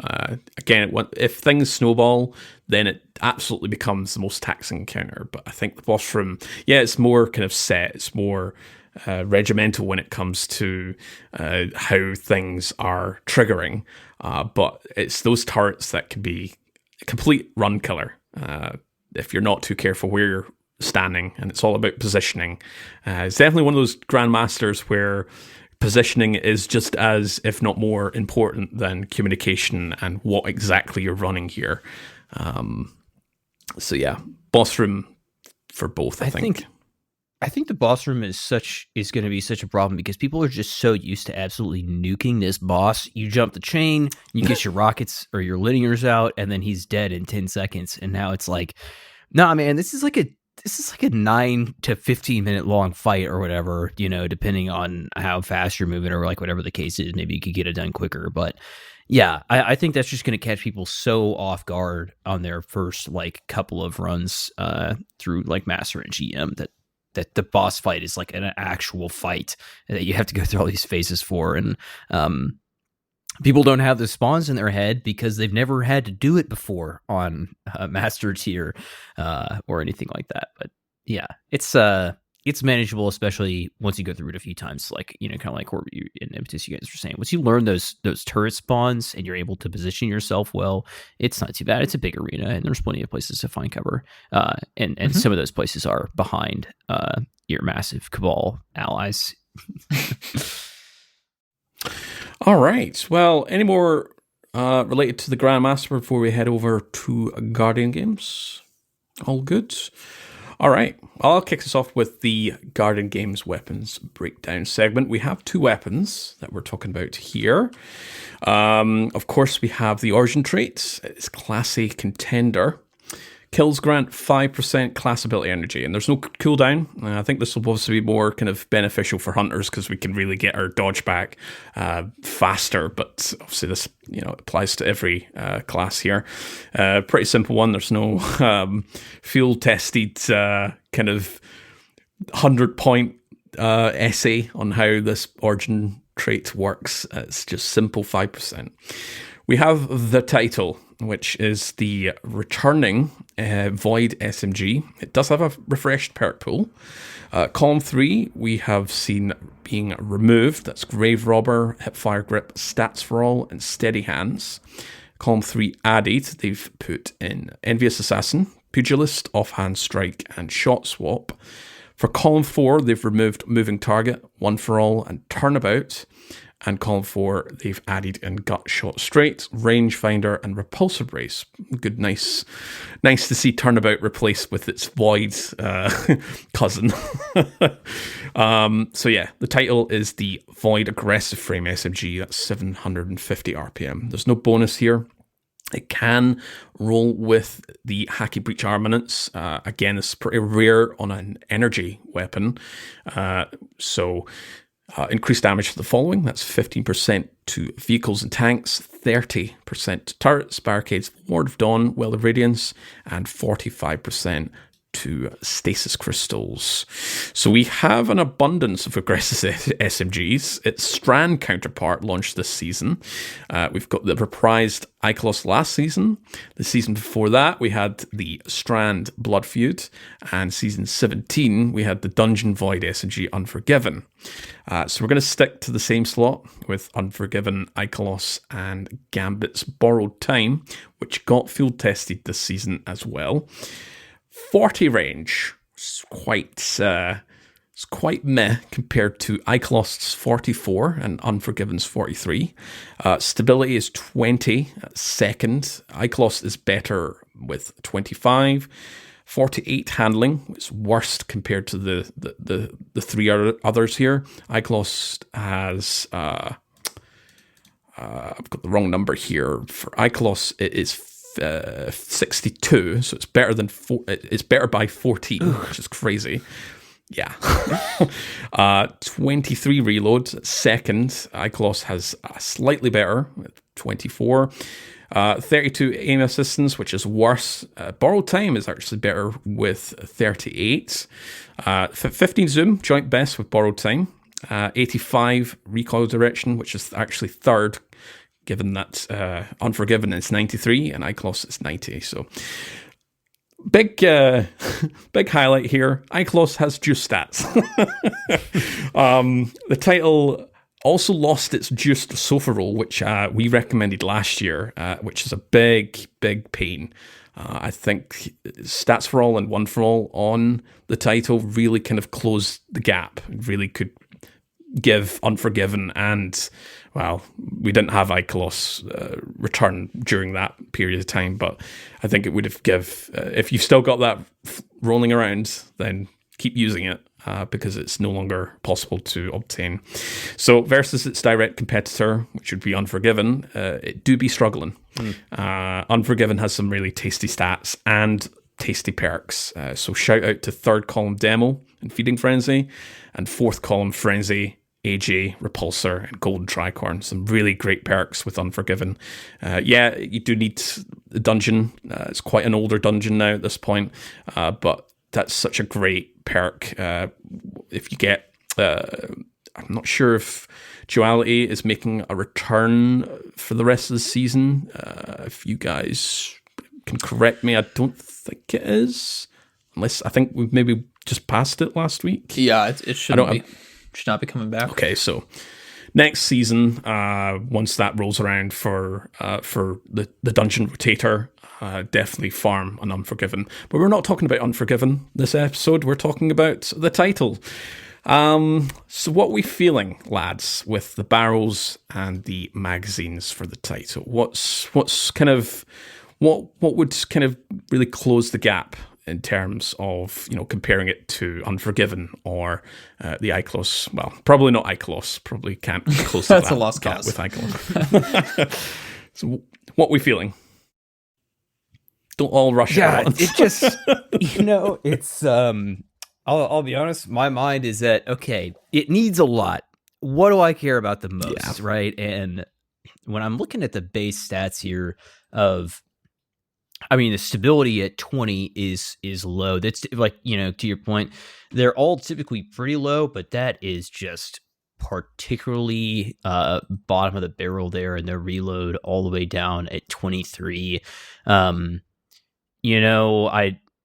definitely like Flared Magwell is great for some stability or not flared. Sorry, I'm looking at ricochet rounds, or I'm thinking of ricochet rounds, and I'm thinking of then after that maybe flared. Flared for the reload speed of 15 and stability of 5, because I need some stability at least. 20 is just like not going to cut it. Recoil direction's at 85. So maybe, you could go like, I don't want to take, I guess I don't really want to take extended barrel either, because it's going to put the handling in the dirt. But if anything, that's going to give me a little bit of range and a little bit of recoil control, which is good. So yeah, I mean, I honestly, I may take extended barrel and flared. That would kind of like even out some of my stats there. Still not great, but at least I'm like starting to build. I'm at 38 reload and I'm at like 50 range and 95 recoil direction with only 38 handling. But in PvE, I'm like not super concerned with losing a little bit of handling, even though it doesn't feel great. I don't know. How about you, Impetus? I'm not too worried about the stability because we have a number of perks in column 3 that will help out with that stat and make a lot of sense for a submachine gun. So what I've done in the past with 750s is, if I can, I like to go something like full bore, get that range up a little bit more, push my engagement space out, or fluted barrel just to make it feel snappier with the handling bump. I absolutely will prioritize ricochet rounds for the stability bump of +10, and then also a little bit of a range bump there. Like, that's very much an important thing for me. Alloy magazine, you go through the bullets quite quickly. I think that probably make the most sense as a follow-up for column 3, but for the barrels, I'm not too stressed about stability because of things like threat detector and perpetual motion in column 3. So I typically focus on other stats. Most of it's going to be range. It may be handling if that's an option. Again, we can't craft these weapons, so I will take what I can get. But a priority would be range, followed up by handling for column 1, and then stability, followed up by reload speed in column 2. Yeah, I'm with Impetus here. I think... Yeah, to be honest, I would take whatever I'm given. Again, with this not being craftable, it's maybe, well, I suppose that it's a little bit more kind of directly focusable with it being part of an event. But yeah, I think it's more columns 3 and 4 that I'm kind of looking at kind of boosting the stats. On PC, stability isn't necessarily something that I'm looking to kind of enhance unless it's really, down in the down in the dumps in terms of stats. I'm more value again just on PC with keyboard and mouse, more value kind of range stat and kind of handling if I require it. But yeah, columns 3. Let's have a look. Quite a few options for PvP, but for PvE, looking at perpetual motion, threat detector, pugilist.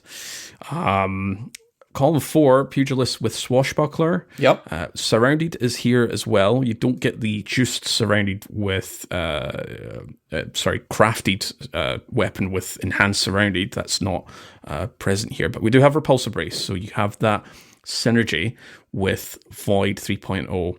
As I was saying earlier on with Unforgiven's got that as well. It's got some really other like just perks as well, like Golden Tricorn and AG. But Repulsor Brace, how are we feeling on the title?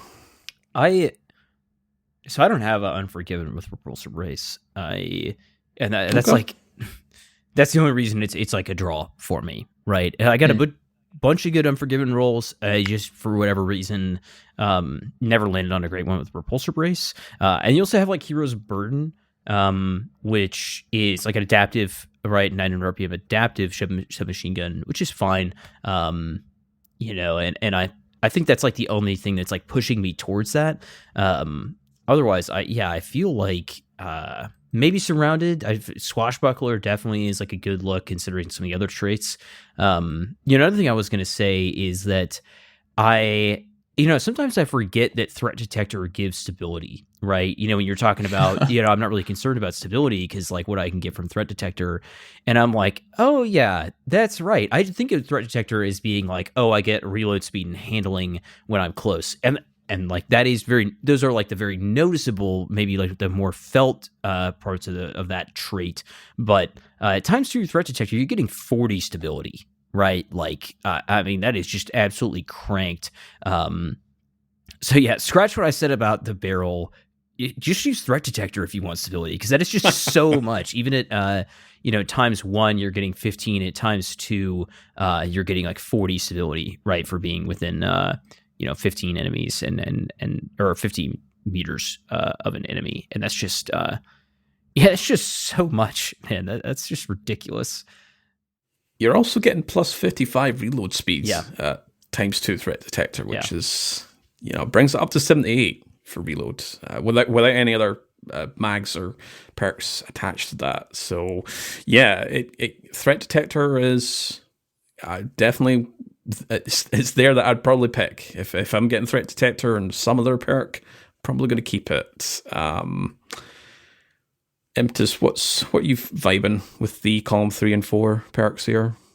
Yeah, if you guys hear me clicking in the background, it's because I'm looking at our other Void SMGs, and I'm not vibing with anything on the new title, unfortunately. I was kind of excited to get it when it first debuted a year ago, because the way that it worked in the original Guardian games, I don't know if that's going to be the case this time around, is you could get extra perks in columns 3 and 4, and so I was trying to get really lucky and do something like stats for all, 1 for all, and then threat detector surrounded, and then I'd have, my Void SMG, right? I'd be covered. I'd have 2 really good rolls, and that didn't work out, but I wasn't too bummed about it because the season after that is when the Duality Dungeon dropped and Unforgiven came out and just blew the title out of the water. And this time around, I was hoping when this got refreshed that we'd see something a little bit better. Destabilizing rounds, talk about Hero's Burden. Like, I cannot believe that this does not have destabilizing rounds, as that is a very clear leg up over Unforgiven, which just has access to Repulsor Brace and Calm 4, the same that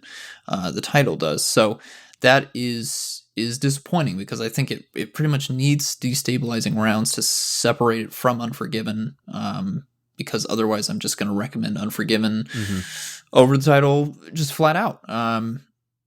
Yeah, there's not a whole lot here that I can really... I mean, Pugilist Swashbuckler is cool. That's a combination that you can't get on Unforgiven, but is it better than Demo Frenzy Unforgiven, which is the role that I have and have fallen in love with so much? Is it better than Demo Golden Tricorn? How much do you use Void Melee? If you use that at all, how much are you willing to spec into that on your weapon?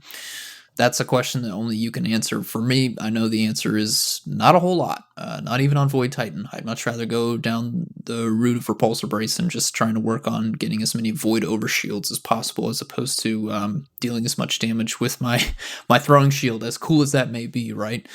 So, man, I will say that if you don't have Duality, Threat Detector Surrounded is pretty much the gold standard when it comes to SMG God rolls. When in doubt, that's it.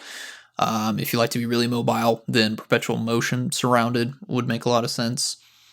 If you've really fallen in love with a Void Melee, Pugilist Swashbuckler is great. Beyond that, though, start saving up for the Duality Dungeon and go in there, because I guarantee that statistically, any drops that you get of Unforgiven are probably going to work out a little bit better than whatever you can get. Even if you get extra perks in columns 3 and 4 on your title, you're probably going to get a banger Unforgiven when you do get it to drop, if you can get the Duality Dungeon. So yeah, it's rough. It's a rough, it happens. We see this with weapons all the time. They come back and they just don't have quite enough to beat out or stand apart from the best of the best. And you'd think with a weapon that's only around for 3 weeks of the year, they might throw us a bone, but nope, we just get a decent option, a decent free option. One of the things we were talking about this a little bit beforehand, but like the loss of 1 for all in the final column is like not great, but like, it's fine. The loss of stats for all in column 3 is like absolutely killer. So we talked about threat detector. Threat detector times 2 is giving 40 stability, 55 reload, and a 0.5x handling duration multiplier. Stats for all is giving 10 range, 10 stability, 35 handling, 35 reload speed, 0.95 reload duration multiplier, and 1.05 damage fall off scaler.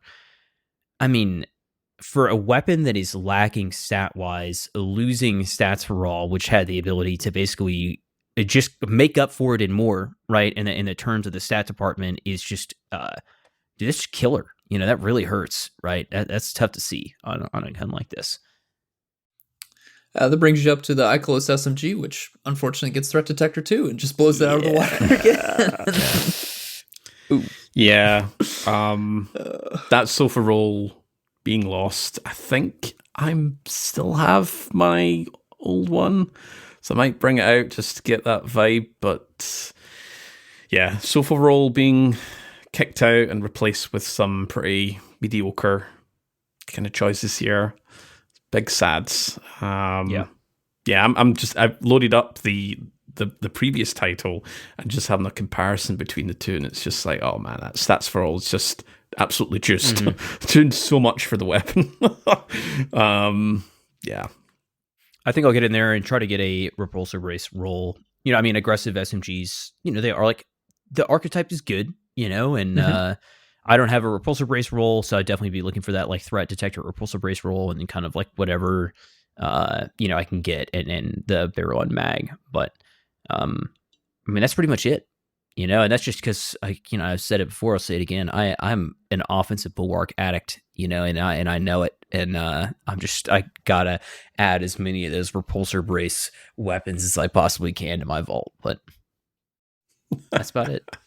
I just had this visualization of Saint as Thanos with the Infinity Gauntlet, with all the weapons, with Repulsor Brace as the stones. Except they're all purple. He's collecting them. Yeah, they're all the same color. They're all purple. Yeah.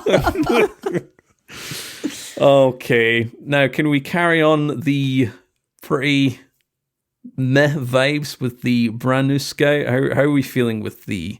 How are we pronouncing it? I will stick with Taraxippos until I hear otherwise. So if they want to put out a pronunciation guide in the next TWAB, I think we'd all greatly appreciate that. But yeah, this is Taraxippos. This is a strand lightweight frame scout rifle firing at 200 rounds per minute. That frame bonus is a plus 20 to your mobility and 6.25% forward movement speed bonus. Besides the classy contender origin trait, this one also comes with the Omalon Fluid Dynamics origin trait. That is, the upper 50% of your magazine has up to 20 stability and 30 reload speed. Boy, the title should have really gotten that one, but oh well. Benefits decrease linearly as the magazine approaches 50%. This is our first strand scout rifle, and it's also a lightweight frame, which I know a lot of folks are pretty keen on, mostly probably due to Night Watch, which is the only other lightweight frame scout rifle in the same slot as Taraxippos. We do not have a stasis lightweight frame scout, so that is Night Watch will be the one that we compare to for our stats comparison here. Taraxippos has 30 range versus 37 on Night Watch, 42 stability versus 35 on Night Watch, 69 handling versus 65 on Night Watch, 59 reload versus 58, 75 aim assistance versus 69, 19 zoom versus 20, and 54 recoil direction versus 57 on Night Watch. So not as unfortunate of a comparison, I would say, compared to something like Title and Unforgiven and Icolos, a little bit closer, and there's also less competition because we're talking about a whole slot as opposed to a whole element here. So definitely probably a reason for a lot of folks to maybe just go grab a strand scout rifle. Just another option, since scout rifles are a very popular champion weapon type for the artifact. So let's take a look here at barrels, mags, and columns 3 and 4 here. Court, what are you looking at for your barrels and mags? If you use a lightweight scout rifle, what are your stats that you're kind of looking to modify the most? I don't use lightweights a lot. In fact, I don't use a lot of scout rifles. So I'm just looking at the stats here. What's it kind of lacking? I mean, looking at that recoil direction at 54, probably want to bring in arrowhead brake just to bump it up. An arrowhead brake, solid plus 30, which is great. So bring that up to 84. For the magazine, though, what am I feeling? How many 15 magazine. Well, I'm not sure if that's completely accurate because, these sites aren't 100% when it comes to magazine count. But yeah, probably looking at TacMag just to give that kind of slight increase, but also to bring up the stability and the reload speeds. You could go Appended Mag, which doesn't have as many benefits. It just gives you a little bit more of the magazine. But yeah, that's kind of my choices for the barrels and magazines. Saint, what are you feeling? I know I'm not familiar with scout rifles on a controller. Do you have much kind of insight with scouts with that particular format? Yeah, that 54 recoil direction I ain't gonna cut it. That's gonna be bouncing just all over the place, and like I gotta be hitting crits with my scout rifle, right? Yeah. If I'm using it from a distance, I gotta be landing crits. I gotta be going with arrowhead rake. On the mag side, right? Like I'm not as particular. Like a couple extra bullets would be nice. From like appended tack is good. Even flared for like a nice like reload bump there is like also fine. But yeah, arrowhead rake is like I've got to have arrowhead or it's just gonna be difficult. I went through this with vouchsafe. Right, and I really wanted to vouchsafe with explosive payload, but then I also like had to have the arrowhead rake just because the recoil bounce was like so intense on that thing without it. Because I think that was like 57, right? So it's only a couple points higher. But yeah, I'm not super picky other than that. Just got to get that recoil direction under control. I have to agree. Yeah. 54. I'm trying to remember. It's been a while since I've fired a night watch, so I can't even remember how much I struggled if I did to really control my headshots. But that's just looking at it on paper, I think that's probably an area here. Handling's typically high enough for me that I don't really need to focus on it. But if something drops with it, I wouldn't complain. Stability.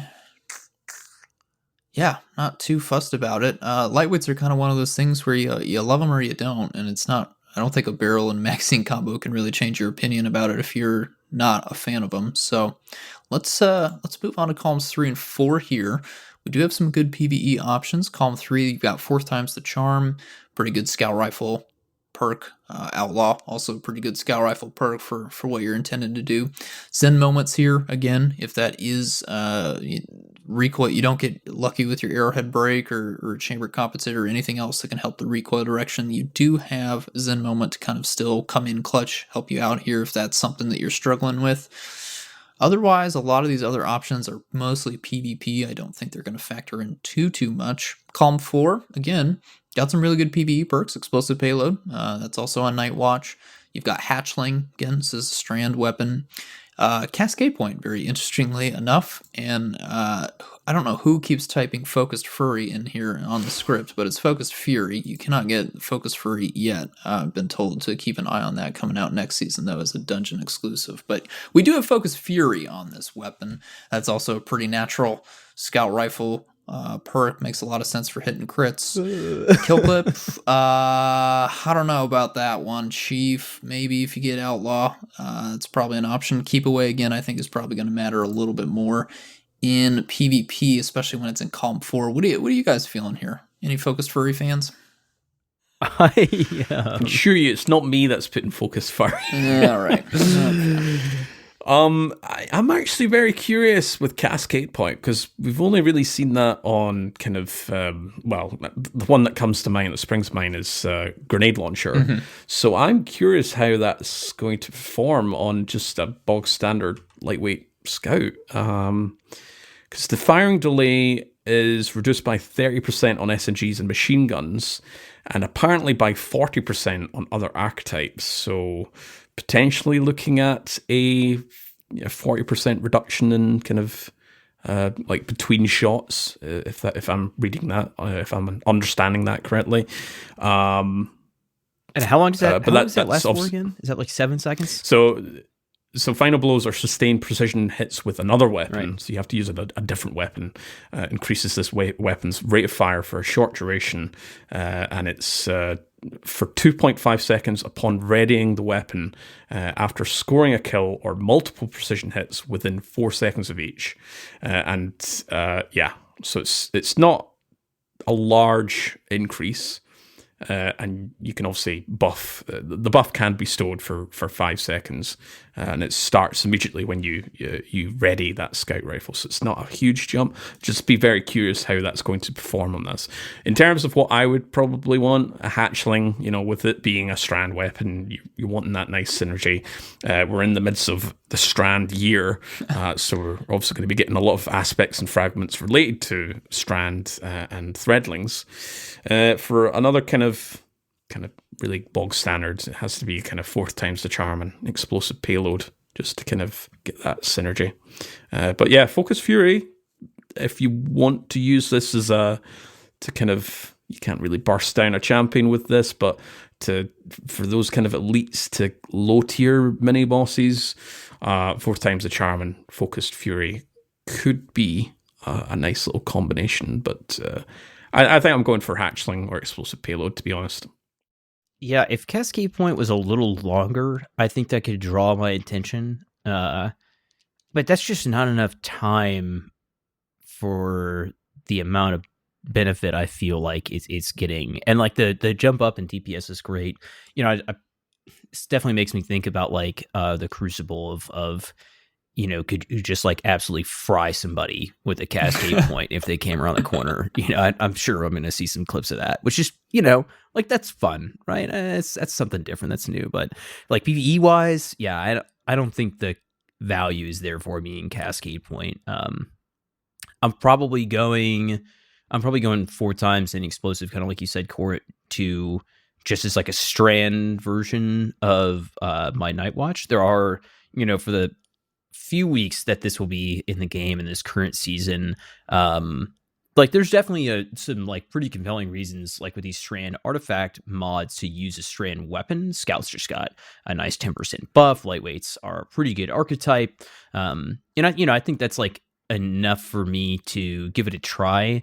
I don't know if it's going to take this place of Night Watch, just because I think the classic role on that comes from the intro quest is like Overflow Explosive Payload, which is also really good. But we'll see. I'm willing to give it a try. And again, only reason I'd be using Zen Moment is if my recoil direction stability is like really bad. Zen Moment is a solid trait, and it just got buffed even further recently to reduce incoming flinch.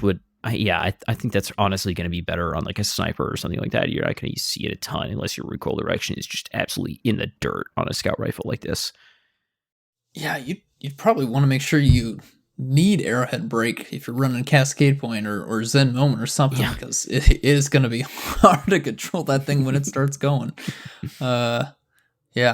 I'll probably just do 4th times Outlaw Explosive Payload. Hatchling is cool, but with the Scout Rifle, if I'm getting kills at a long distance, those little guys are not coming back to me as a Broodweaver Warlock. So they're going to be on their own. Hope they're doing damage wherever they are across the other side of the map from me, because I will not be able to help them with any abilities.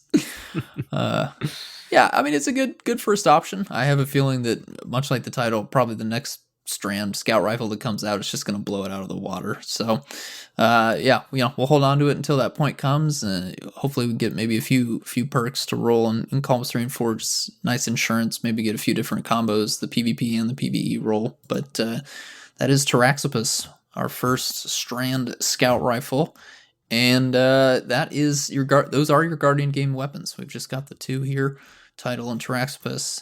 We'll see how Guardian Games hits, of course, come Tuesday. Anything else to add, folks, before we round it out? I think, Arms Dealers, I kind of like the rework, I'll be honest. I have some problems, of course, with reward structures for GMs, but I like how the new one feels. It definitely is a bit more worthy of the Grandmaster Nightfall title to me. How are you guys feeling?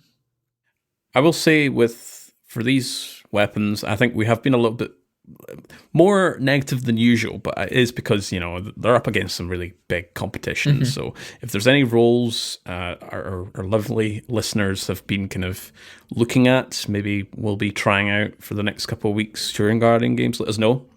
Anything that's working for you, just let us know on our socials or on the Discord. But yeah, the actual rework to Arms Dealer, really enjoying. If we're getting similar reworks like arms dealer with the other kind of older style strikes, then yeah, keep on coming. And that's Saint. Hey, new Amalon, first strand Amalon weapon, right? Is there anything else? Okay, yeah. So, okay, I think so. New flavor of funny Gatorade for my Titan to. Oh, it's green. Yeah, it's green. Good old sour apple or whatever the hell it is. I'm gonna get to drink it on Tuesday. But yeah, that's probably the highlight for me. I mean, there's like some really fun builds that only strand weapons can trigger. But yeah, they're like a little disappointing, honestly, and compared to like the Dawning's weapon set and the amount of viability and the amount of like unique trait sets in some of those guns. This Guardian game set, we haven't used the Taraxippos yet, and that's like new and it's not quite in the game, so I'm like trying to hold out a little bit of judgment until I get some hands on with that. But yeah, I wish that we had seen just like a little bit of a stronger trait set to come back in the title. Destabilizing rounds you mentioned, I feel like would have been awesome and like would have really gotten people in there to chase a weapon like this, and especially one that has like such a short loot lifespan, so to say, in the game. You got 3 weeks a year or something like that to get these weapons. But we'll see. We'll have to give some first impressions next week, as in our kind of like last week in Destiny, about how these weapons are feeling and all that stuff. But yeah, I don't know. We'll see. All right. Well, I think that's it for episode 61. We, of course, want to thank again our lovely patrons and sponsors for keeping the lights running, our audio engineer, Autodidaktos, and of course you, listener. We will be back next week with another GM breakdown, along with any kind of potential season 21 and beyond news highlights. I know we're due for some articles and big twabs, I guess. So look out for those. My name is Court. You can find me over on Twitter as @CourtProjects, on Discord as Court, or you can find my infographics and spreadsheets over on the Destiny Massive Breakdowns website, along with other applications and spreadsheets to enhance your Destiny experience. Saint, where can we find you? Yep, my name is Saint Kabr. You can find me by that name in Discord, in-game, and over on Twitter. Be sure to check out the Massive Breakdown Discord if you want recaps of all the builds that we were talking about. Again, you can find those in that builds discussion channel, where we'll have little recaps and kind of loops there. If you don't want to go back and re-listen to the entire episode to remember what strand fragments you should be using on your Hunter or Titan or Warlock, be sure to check those out. Impetus. My name is Impetus. You can find me by that name in Discord and in Destiny. And as Impetus always on Twitter. Thank you so much for listening. We'll see you next week for another episode of Podcast vs. Enemies.